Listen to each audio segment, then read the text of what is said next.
أقصر حرب في التاريخ. أهلا بكم مستمعينا في بودكاست خفيفة برعاية ساوند ديلز.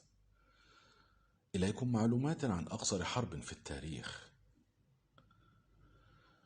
الحروب جزء لا يتجزأ من تاريخ البشرية الأسود، وفيها ما هو مثير للاهتمام كالفترة الزمنية التي استمرت فيها الحرب.